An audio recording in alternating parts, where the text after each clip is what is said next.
We recently discussed how Marvel Studios was set to explore the origins and the making of the Darkhold in the MCU, which coincidentally enough, still know very little about. And this would be in the upcoming TV series Agatha Coven of Chaos. But now some details have gotten out there in regards to who exactly wrote the Darkhold and where it came from. If this turns out to be true, I think a lot of people are going to be quite pissed at this one.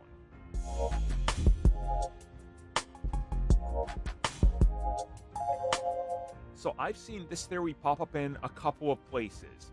And essentially what we have here is people digging into what's been teased with the Darkhold, what's been teased with the Dark Origins, the revisionist history we're getting to Marvel because of one thing or another, or new projects adding more contacts and building out the history of the MCU and the entire universe. And essentially what it boils down to is people trying to find clues all across, multiple projects. So what I'm seeing here and what I'm going to toss up on the screen right now is the connective tissue between everything. So first up, top left is WandaVision. Top right is from Loki.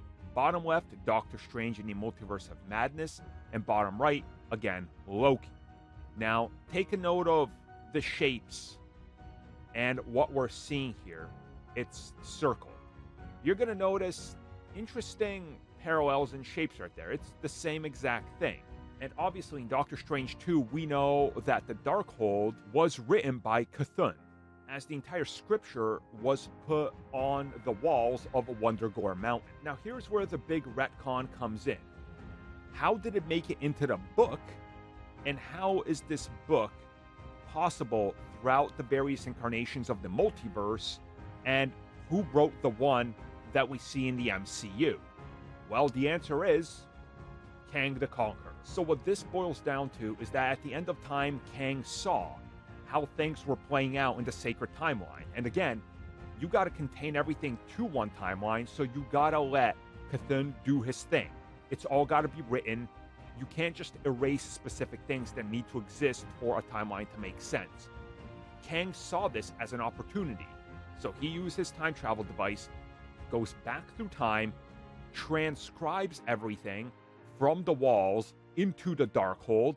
Other Kangs in the multiverse have the same sort of idea, but the most powerful version of it, the best version of it, is the one that's in the proper MCU, the proper 616 continuity, the sacred timeline, and thus this makes Kang the official man that wrote the Darkhold and, used it to his advantage and probably will again. And also, if you really think about it, Kang is after all sorts of weapons and powerful things that can augment time, space, and manipulate power.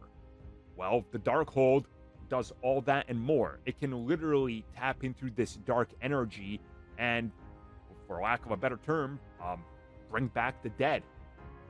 Now, I think a lot of people will be pissed about this because the Darkhold origin is quite clearly different than what it is in the comics, but I want to take a sidestep and just say that not really.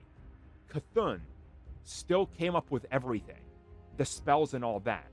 So who's to say that he wasn't doing the work of Mephisto / the devil, and then Kang just used this as an opportunity to make the book, to write it? That still keeps everything fine and in canon. Technically just the book was written by Kang, but everything else was still related to the dark arts that he's not involved with. To me, this honestly works, and I'd be okay with it. Because remember, it's still not the complete picture. It's just a part of the puzzle. And before a bunch of the comments fill up going, oh my god, they're changing the source from the comics, this is why I stopped after Endgame.